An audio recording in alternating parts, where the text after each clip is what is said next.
Hello guys, this is मुस्कान और आज मैं डील करने वाली हूँ आपका एक बहुत ज़्यादा इंपॉर्टेंट टॉपिक जो कि आपकी इस बार एग्जाम में आने वाला है, जिनका सेशन है 21 से 24।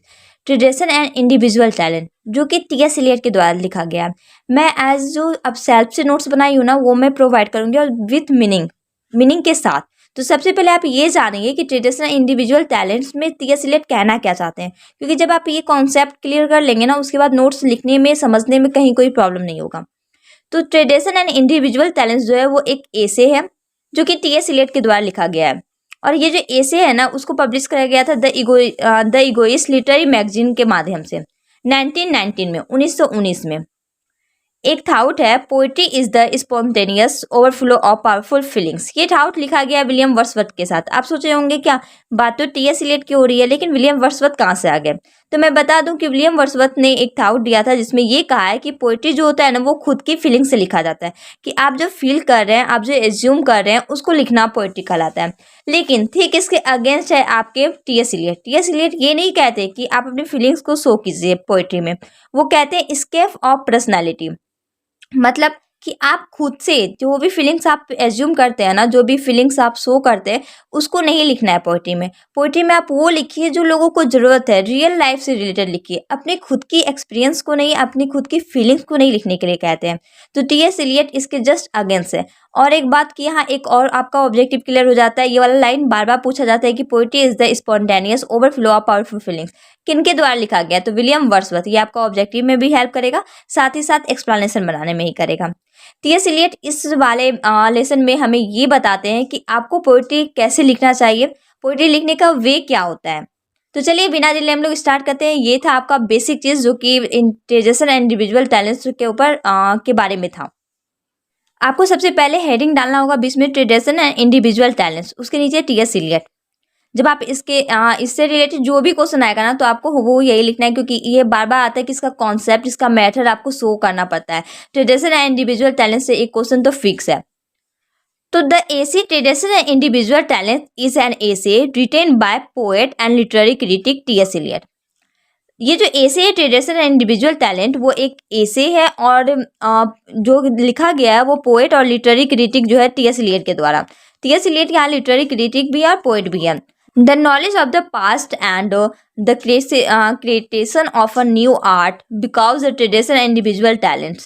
कहा जा रहा है कि जो क्रिएशन होता है ना एक न्यू आर्ट का, जो आर्ट मतलब कला में होनी चाहिए, ट्रेडिशन एंड इंडिविजुअल टैलेंट्स को इंक्लूड करके। Tradition and individual talents was publish in 1919। Tradition and individual talent जो है वो पब्लिश हुआ था 1919 में। The essay is divided into 3 parts. Essay जो है वो 3 पार्ट्स में डिवाइडेड किया गया है। पहला है आपका Eliot's concept of tradition. Eliot's का जो कॉन्सेप्ट है ट्रेडिशन के through. Eliot's theory of impersonality of poetry. Eliot's का जो थ्योरी है वो है आपका पोएट्री से किस टाइप्स का इम्पर्सनैलिटी होना चाहिए, पर्सनैलिटी से रिलेटेड नहीं। फिर आपका समरी और कंक्लूजन बताया है वो। T S. Eliot expresses the theme of the time, death, rebirth, labour of love. He got a Nobel prize in 1948 for literature. कहा जाता है कि टी.एस. इलियट जो है ना वो एक्सप्रेस करते हैं क्या क्या चीज़ को, टाइम को, डेट को, रिवर्थ को और लव के लेवल को। उन्हें एक नोबेल प्राइज भी मिला था लिटरेचर के क्षेत्र में 1948 में। In first concept Eliot wants to say about tradition. पहला कॉन्सेप्ट में इलियट से मतलब बताना चाहते हैं ट्रेडिशन के बारे में।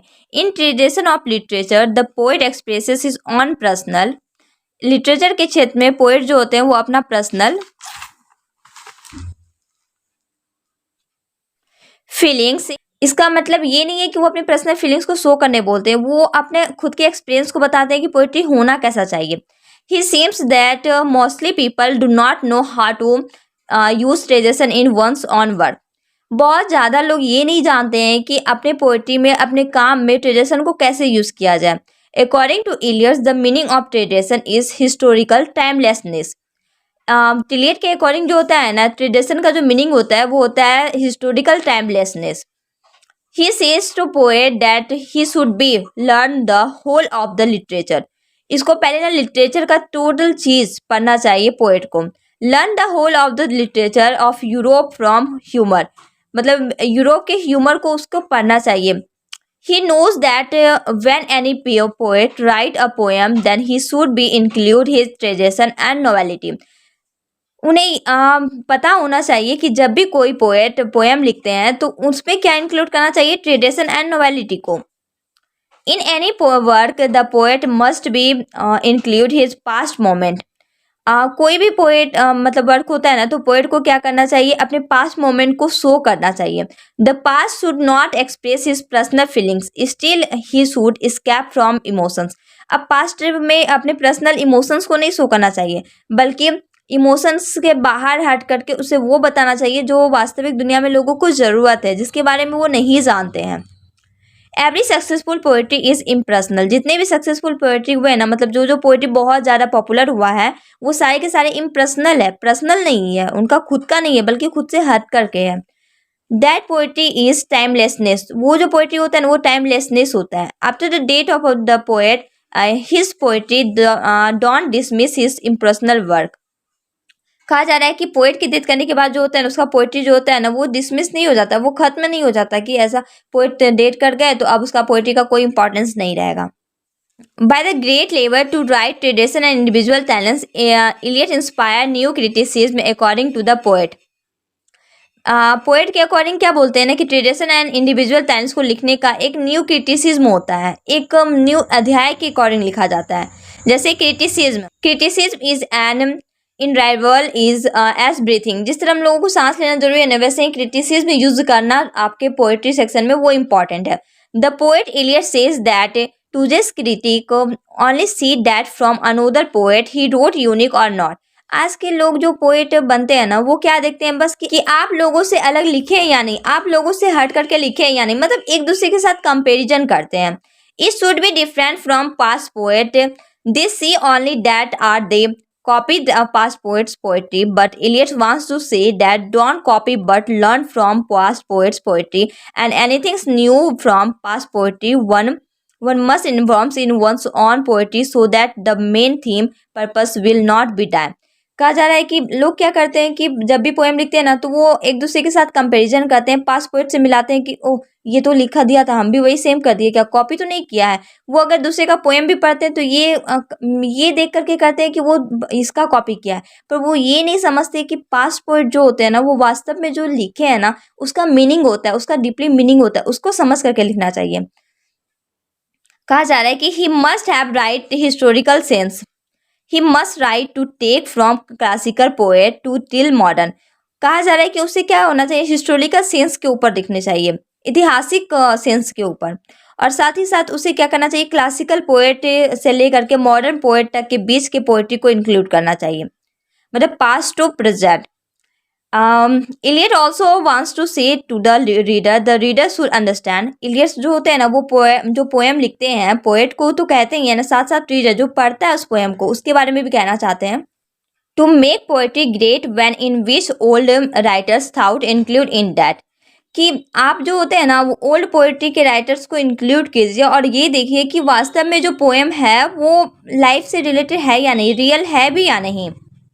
Some writers also thinks that if any writer has died, then why are we using the words of the writer। कुछ राइटर्स ऐसे भी हैं जो ये सोचते हैं कि वो मतलब जो पास्ट वाले राइटर है वो डेट कर चुके हैं, तो हम लोग उसका वर्ड क्यों यूज कर रहे हैं, उसके थ्रू जो पोएम इंक्लूड किया गया उसके बारे में क्यों सोच रहे हैं। But T S Eliot says that we must respect old writers because he can also guide us that how should be write। और लेकिन टी एस एलियट कहते हैं कि हम लोग को क्या करना चाहिए ना, ओल्ड राइटर सारे को रेस्पेक्ट देनी चाहिए, क्योंकि वो हमें बताते हैं, वो हमें गाइड करते हैं कि हम लोगों को कैसे लिखना चाहिए, लिखने का क्या तरीका होता है। He says that we must learn from old writer। हम लोग वो कहते हैं कि हम लोगों को सीखना चाहिए ओल्ड राइटर से, कि he is very grateful to older writers। He says that you are saying that who had died, then I say that he has not died, he is alive in his poetry। You can talk with him by poetry। कहा जा रहा है कि जो लोग कहते हैं ना कि डेट कर गया है तो अब उसका कोई मान्यता नहीं है, तो मैं उनसे ये कहना चाहूँगा कि आप अगर उनसे बात करना चाहते हैं ना, तो आप उसके पोइट्री के थ्रू उससे बात कर सकते हैं, और वो कभी भी मरता नहीं है, वो अलाइव ही रहता है, अपने पोइट्री में जिंदा रहता है, अपने पोइट्री के थ्रू, उसके पोइट्री के थ्रू आप उससे बात कर सकते हैं। This essay is written because of romanticism. इसका कहने का मतलब है कि ये जो ऐसे लिखा गया ना वो रोमांटिकिज्म के अकॉर्डिंग लिखा गया, रोमांटिक के अकॉर्डिंग लिखा गया है। In this work Eliot says that any person poet can't be great without their tradition. कोई भी पर्सन जो है ना वो महान नहीं बनता, वो फेमस नहीं होता बिना उसकी ट्रेडिशन इंक्लूड किया। आपको ट्रेडिशन इंक्लूड करना होगा अपने पोएट्री में। He must write poem with escape of emotion. उसे क्या करना चाहिए ना, लिखना चाहिए इमोशन से दूर हट करके, इमोशन से हट करके उसको लिखना चाहिए। He should not right with his personal emotion. इसको क्या करना चाहिए ना, पर्सनल इमोशंस को नहीं लिखने चाहिए, पर्सनल इमोशन इंक्लूड ही नहीं करना चाहिए। That's why this essay has written by the famous poet T S Eliot. इसलिए ये पोएट ऐसे जो है वो लिखा गया टी एस इलियट के द्वारा। इसमें बस वो यही शो करते हैं कि जो वास्तविक दुनिया से रिलेटेड होता है ना, लाइफ होता है, जो ओल्ड राइटर होते हैं, जो जो उन्होंने इंक्लूड किया होता है ना, वो वास्तव में सही किया गया रहता है। और वो जो होते हैं वो वैसी चीज़ों को इंक्लूड करते हैं जिसकी हमें ज़रूरत होती है। तो आप वैसे पोएम लिखिए जिससे कि लोगों को इंस्पायर मिले, लोगों को कुछ सीखने के लिए मिले। ये इनका बेसिक मीनिंग होता है, बेसिक मतलब होता है। और ट्रेडिशन एंड इंडिविजुअल टैलेंट्स में ये यही शो करते हैं कि जब भी आप पोएम लिखें ना तो उसको ट्रेडिशन के थ्रू लिखें, ट्रेडिशन इंक्लूड करके लिखें। से आई होप कि आपको समझ में आ गया होगा कि ट्रेडिशन एंड इंडिविजुअल टैलेंट्स में टी एस इलियट क्या कहना चाहते हैं। ये आपके एग्जाम में पक्का आएगा पेपर 5 में।